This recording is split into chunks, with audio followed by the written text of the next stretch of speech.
Welcome to this week's episode of Coffee with the Journalist. And it's a podcast that's just that. We got coffee, we got journalists, we got lots of good conversation. I'm Jared Martin. I'm the co-founder and COO at One Pitch. And I'm Beck Bamberger. I'm also the co-founder of One Pitch, the CEO of BAM Communications, and your host for today's podcast. Today we have Abrar Al-Heeti from CNET. And I love the way she got her way into a fantastic job at CNET. It was through an internship, and then she got a job offer, and it was a little bit of a different path in which she got herself to San Francisco. So you guys are going to enjoy, and I'm excited to have you listen to her now.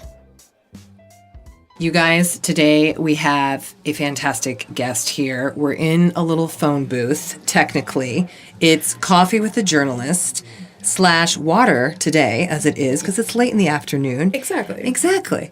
And I'm very pleased to have on with us today Abrar Al-Heeti from CNET, who's going to be telling us quite a bit on her story to get to CNET so far, what it's like to be in San Francisco, coming from Illinois, if I got that right. That's correct. You got that. And what's going on in media in the whole life of you. Yeah, I can't wait. I can't wait either. So first, Illinois. Yeah. What was it like growing up there, especially American Muslim? Yes. Different landscape, quite different from San Francisco. Yeah, slightly, right? Slightly. Tell us what's up.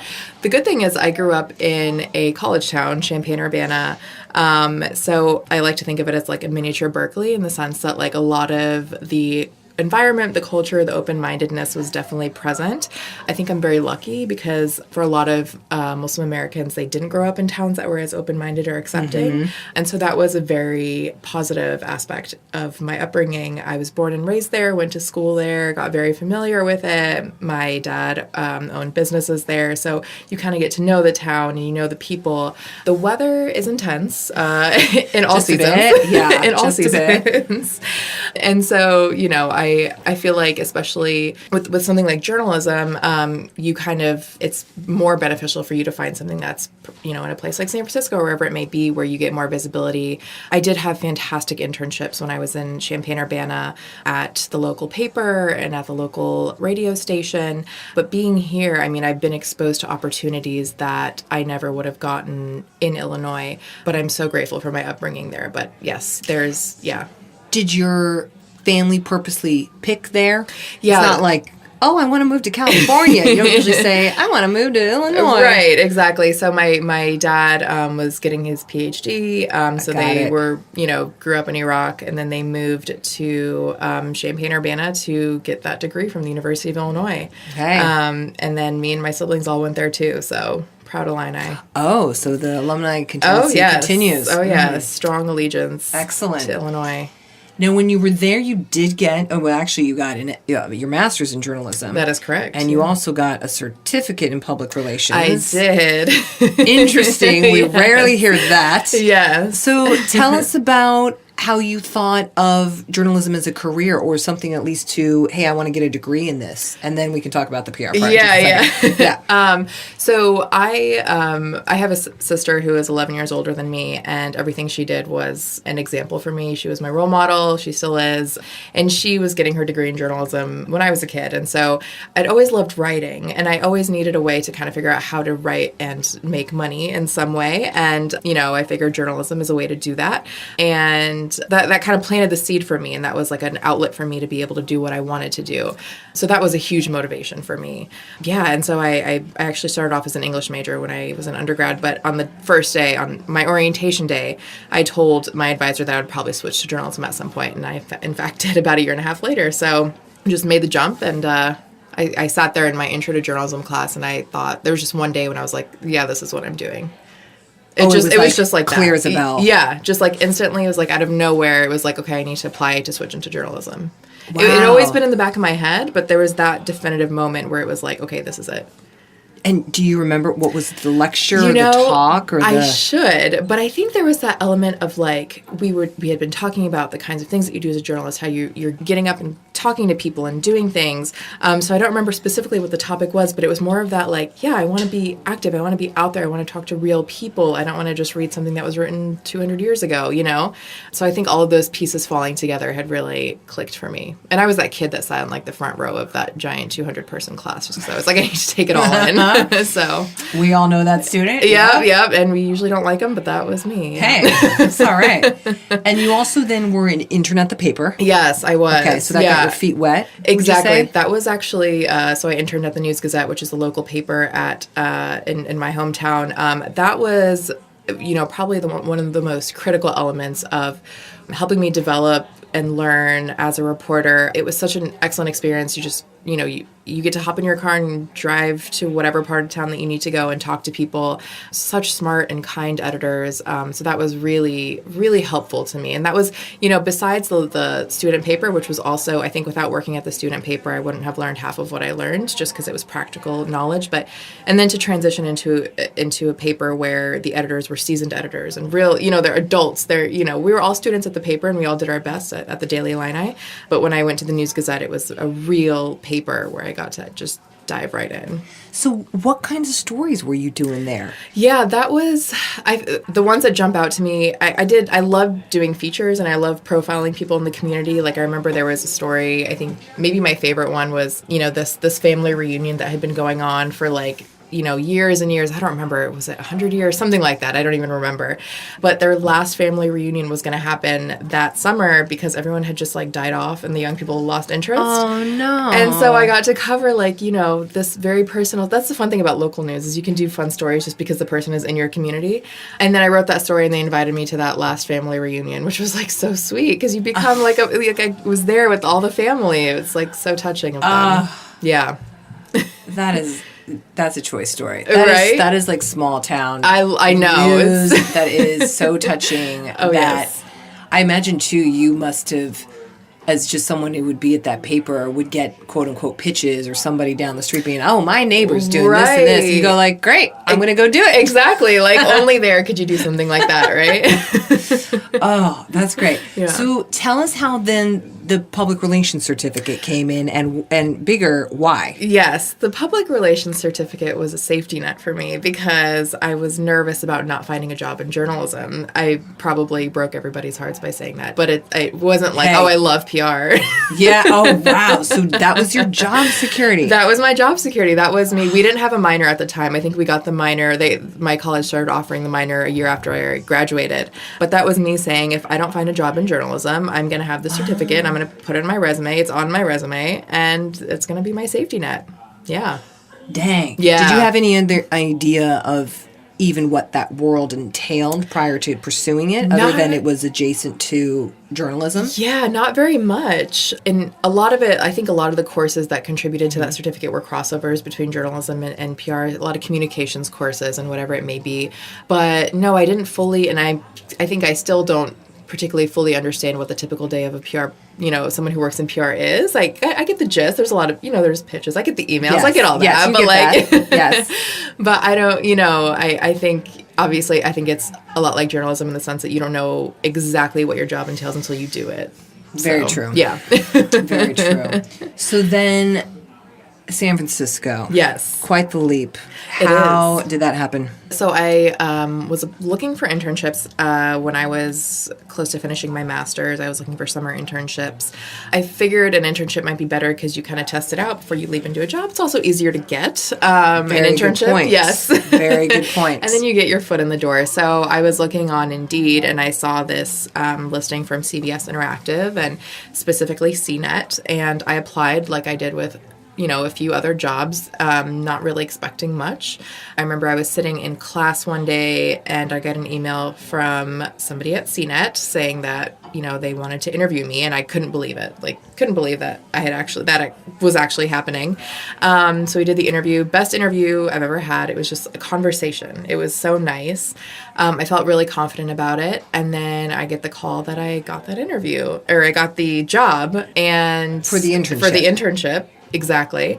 And so I wasn't even hesitant to just like be like, yeah, I'm going to San Francisco. Like it was like, obviously I'm going to San Francisco. I got an internship, which will hopefully lead to a job. I didn't, try to get too ahead of myself, but in the back of my head, once you get your foot in the door, you're more likely to get something full time. So flew out here, loved it, asked for a job, and wait, let's back up. So, were you like day 2 on the internship? No, and you're like, no. hey, yo, I really want a job here. Or like, how did you finesse that? Because I bet a lot of people are sitting in that, have the foot in the door somewhere, whether they're at an agency or if they're in a newsroom, and they're going, how do I now leverage this? Yes. I was just having this conversation with one of our interns at our place. So, So how did you exactly on a strategic level do this? So I definitely didn't do it in the beginning because I had to earn my, I had to win them over. I had to be a good person. I had to be a good reporter. And so I just worked hard for the first, month and a half, 2 months.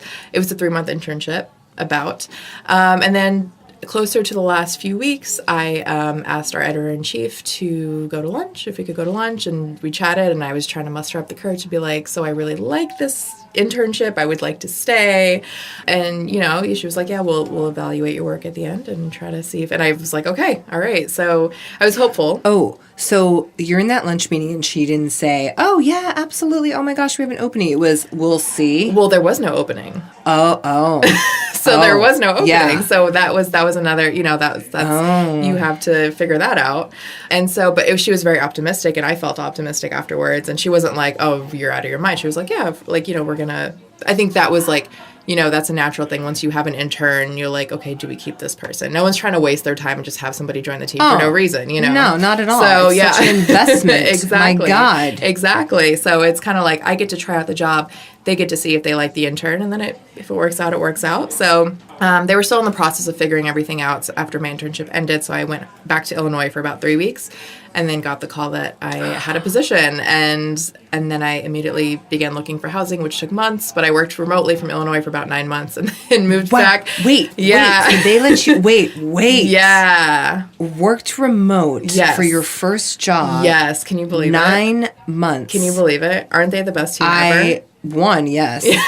2, how did it take so long to find housing? I mean, it is a disaster here. Yes. We're in San Francisco right now, and okay. Yeah. Is that why? That was partially it, and the other part of it was saving up for the ridiculous rent. So they were nice enough to tell me, like, you're going to have to save money. You're probably going to have to save money for this. Feel free to stay at home for a few months. And I did. And in the process, I was looking for housing. And so those two elements together contributed to that wait. And then I finally found something and moved here in May. I have not heard, but I'm not surprised. Yeah. A situation of, oh yeah, you're hired, but heads up, you can't probably move here, so just stay back where you are and then move out to the city that we just employed you in. I feel, I like to take that as a huge compliment, right? It's like, okay, it is you want huge. me, right? Yes. But also a dismal statement on the state of San Francisco. Oh yes, absolutely. It was a really hard process. Craigslist and apartments.com and Trulia and all the platforms that I was on all the time. Which is like a full-time job. It is. It is. It takes a lot of time out of your day, and then finding a roommate and it's a process. Yeah. I don't envy anyone who's going through it right now. No. No, because heads up, everybody, it hasn't gotten better. No. Okay. There's definitely that. not. So when you came first to San Francisco for the internship, I want to go back on that for a second. Yeah. What struck you about this place and this tech world, we'll just call this Silicon Valley, versus where you came from, Illinois, at the local paper and such, and that university life? Yeah. I love the fact that you have access to things, to big names, to big companies. Yeah, you can, as part of my internship, I got to go to Pixar and see an advanced screening of Coco and write about it. Where else do you get to do that? You know what I mean? That was a great film, by the way, if you haven't seen it. It was. Highly recommend.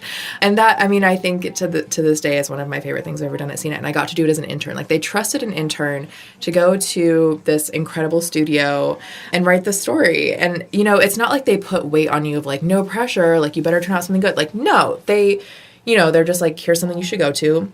you don't feel a lot of stress or pressure, and you do it. And I mean, that it's like that for any company you go to or any exec you talk to or whatever it may be. So you have access to these things, but it's not, you don't feel overwhelmed or stressed about it. I mean, you take it seriously, but it's just part of your job. You just do it, and that's it, you know? So just that access is really incredible. And at an intern level. I know. That's what I'm really surprised by. Yeah. Is that still very much the CNET ethos there? Yes, they definitely put a lot of trust into the interns, and you're treated like a colleague. You're not treated as an intern. I mean, you are an intern, but you get to do the kinds of cool stuff that you want to do, and people respect you and work with you as an equal, which is fabulous. Yeah, I know. The face I'm giving her right I know. now, you guys. It's like rolling her eyes at me. Wow, that sounds like a great position. Fantastic. Yeah. Well, now let's go into what you're doing at CNET. Yeah. What keeps you busy Yeah. day to day. I'd love to hear, too, the interworkings of how is a day for you? What is happening? How much time do you spend in your inbox, for example, with pitches versus being out in the field and doing everything? Yeah. And articles that you cover include everything as we're looking for, from potential IPOs of tech companies to crypto space, fights between big conglomerates like the Qualcomms and Apples of the world, Instagram. I mean, you have quite an array that you cover here. Super Bowl's even been mentioned. So Yeah. what is it like day to day? Tell us what you do. Yeah, so I try to dedicate only about a half hour to opening the most important emails in the morning, because you could just stay there forever. So I like to get that out of the way as soon as possible so I can actually jump into whatever longer feature I'm working on. It might be a culture-related feature, it might be a health tech-related feature. I've lately for the past few months, tended to focus on more the health tech stuff, but I'm also, broadening the kinds of things I write about in the culture space or whatever it may be. And so I do that for about 2 hours or so, 2.5 hours. And the reason I have such a range of stories that you had just pointed out is because I work on our version of kind of like a breaking news desk. So that exposes me to a variety of topics and new companies and products. And it's an excellent way for someone like me who's kind of new to the industry to kind of learn about those companies and products and people. So I do that for 3 hours. And then the last 2 hours of my day, I kind of go back to whatever longer feature that I'm working on. So it's all about balancing kind of the long term with the short term, and all about time management. It sounds like you, though, also have a very specific cadence to it. 30 minutes, 2 hours. Oh, yeah. I mean, you try really, to keep it that way. Yeah, Yes. exactly. Yeah. It keeps the sanity together. Exactly. It's good to know what I'll be doing at a certain time. And yeah. Then in your inbox, Yes. with all the pitches you do receive, and especially if you're just kind of, I mean, you're the array that you do Right. is so huge. Yeah. Oh my God, what is it like in there? Is it just publicist mayhem of hell? It's pretty heavy. Yes, I think people who have worked in journalism longer obviously are probably envious of my inbox. I'm sure it'll get worse as we go on, I'm sure. But it's hard to kind of pick out, what's interesting to me or what I'm able to do, just because there's only one of me and I wish there were more. And so I do my best to really pick out what is most interesting to me or what's most feasible for me to cover. But that's definitely a challenge for me, is kind of weeding out the best things in there. But yeah. How do you do that? Is it just, let me take a look at the subject line real quick? Yeah. Is it a name that I know? Yeah. What do you do? So yeah, a lot of times it comes down to the subject line. If it's like something that is completely irrelevant, I'm just going to click that box and mark as read. Like, I'm not even going to open that message. So obviously that's a deterrent if it's something that isn't even what I cover. Now, Yes. Interesting. You don't just trash it or spam it. You mark it as read. Isn't that weird? It's weird. I wonder if I'm like an email hoarder. Like, I don't understand. I'm like, maybe I'm scared to throw something away because it might come in handy, even though I'm 99% sure it won't. Oh, I've heard people...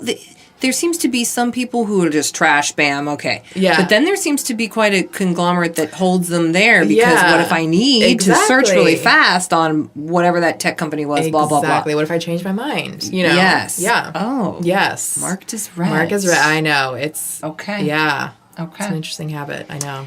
Pet peeves of publicists? You have any? I emailed you yesterday, I'm going to email you tomorrow, and the day after, and then the day after, over and over and over again about something that isn't even that pressing. Like, don't do that.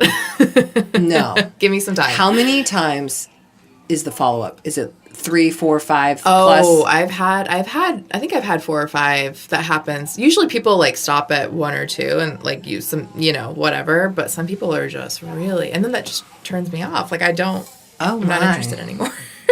Not that I was Even in if the it's beginning. the best thing ever. I you know. probably It's like, aren't don't be badgering me. Yeah. Yeah. That's always Okay. rough. Well, is there something you are looking for that is helpful for people to know? I know you just said, it's so wide and so... But yeah. anything that really sticks out to you? I know you have some kind of personal interests that excite you. Yeah. So you can tell us. So I love stories that are about people and about the ways technology is impacting people or making their lives better. Whenever there's an anecdote that I can incorporate into a story, it immediately becomes so much stronger. So if you can give me a person who has tried, this said product and it's changed their life in some way, that's going to resonate with me, with my editors, and with readers. So that definitely kind of gets my attention. That's, I think, one of the best ways to get me. Like, this, if you include that in your email, like a person who has tried that, yeah. Okay. That helps. Antidote for people. Yes. Got it. What about, this is a little bit off topic of what we're chatting about in the inbox, but coming out of the inbox, you are trilingual. Yes. You're able to speak English, Arabic, and Spanish. Correct. How has that helped you in your job, if at all? Yeah. I like to think that...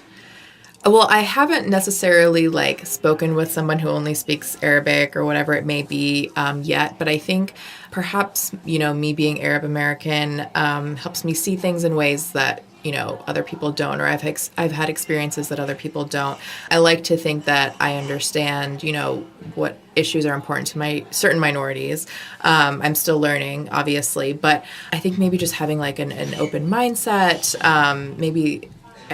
there's all those studies about how the more languages your brain is probably there's an advantage there. Absolutely. I would like to think so. More spongy, right? Exactly. So I think that's been helpful. I look forward to perhaps in the future leveraging my ability to speak Arabic, for example, and getting something that maybe someone else isn't able to get. Maybe I can talk to somebody and get a certain story that's unique to them. Yeah, that would think be so. That would be great. Yeah.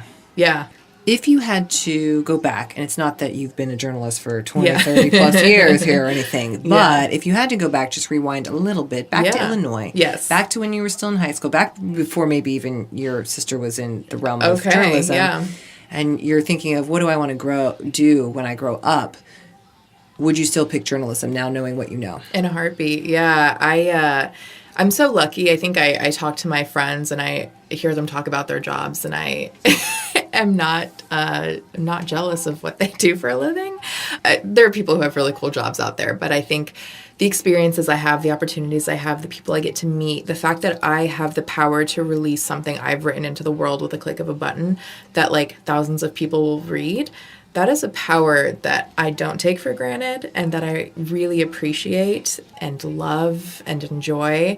And I'm so grateful that I have this opportunity. And so, yes, I would definitely do it over again. Oh, fantastic. Yeah. And then related to that, this is one of the questions we like to close and wrap up with, is the future of journalism. Yeah. What does that look like from your perspective? That's an excellent question that I wish I knew I had a good answer to. Well, and it's a very wide question, so many people take it many ways. Yeah. Okay, well, in that, I'll think of it this way. I would like to think that we have more diverse journalists in the industry. I would like to think that more people, perhaps like me, think, okay, people like me aren't being represented the way I want them to be represented. And so the only way we're going to change that is if I dive in and I, have my byline on something, or I have my perspective on something. And so I would like to think that it becomes something that's open to more people, that is more appreciative and understanding of different people, and is more welcoming and accepted, and just a better place for more people to have a voice. Because that's what journalism is about. Voice for the voiceless, right? Yes. Well, we're going to end it there. Yes, mic drop, right? Mic drop.